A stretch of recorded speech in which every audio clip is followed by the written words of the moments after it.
Hey, just a quick video today to help out anyone who's needed a new key fob for their car and haven't been able to program it themselves.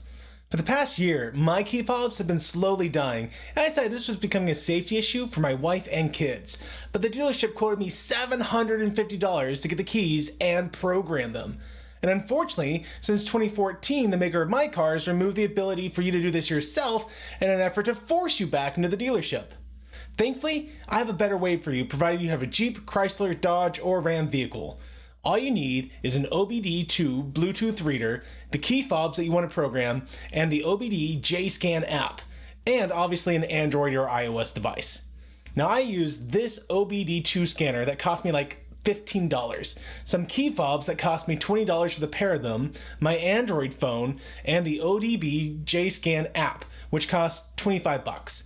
That's $60 for two brand new key fobs, and the whole process is dead simple. First, plug in your OBD-II scanner into your OBD port.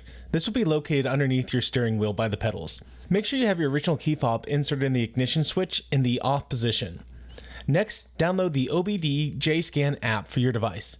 There's a free version that will let you check things out, but if you want to program your keys, you will need to pay a $25 fee for every vehicle you want to program a pair of keys for.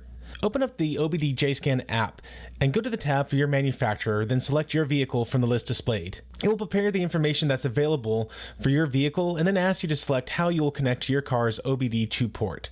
Scroll down to the Bluetooth OBD 2.0, 3.0 adapters area and select the Bluetooth device that is your OBD-II scanner. It will give you instructions for connecting to your vehicle. For me, I need to turn my key to the run position without actually starting the car. With it connected, go to Adaptations, select Ignition Key Programming Settings, and then select WCM Pin Reading. This will show you the security pin for your car so you can program new keys. Now, if you haven't already purchased and applied a license, the app's going to prompt you to do so now.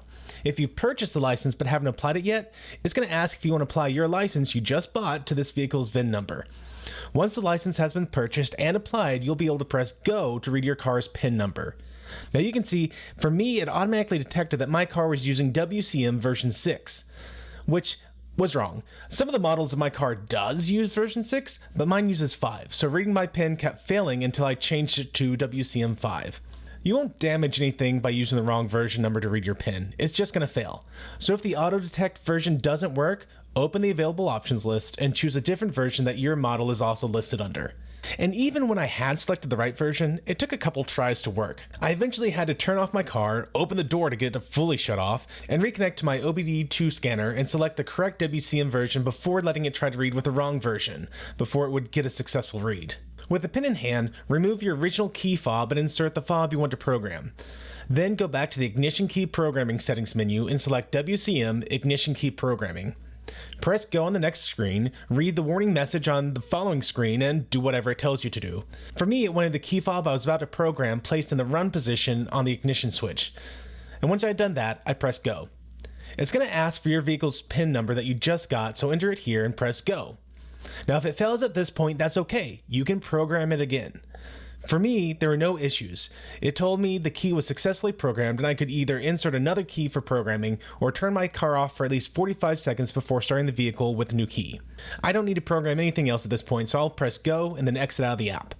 I turned off my car and after waiting for about a minute, I tested out my key to make sure that all the buttons worked. Now if any button doesn't work, just go through the programming process again until it does work. Thankfully for me, everything worked like it was supposed to, and I finally had keys that could unlock my car remotely.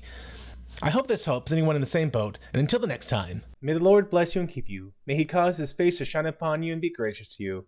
May the Lord lift up his countenance upon you and give you peace. Amen.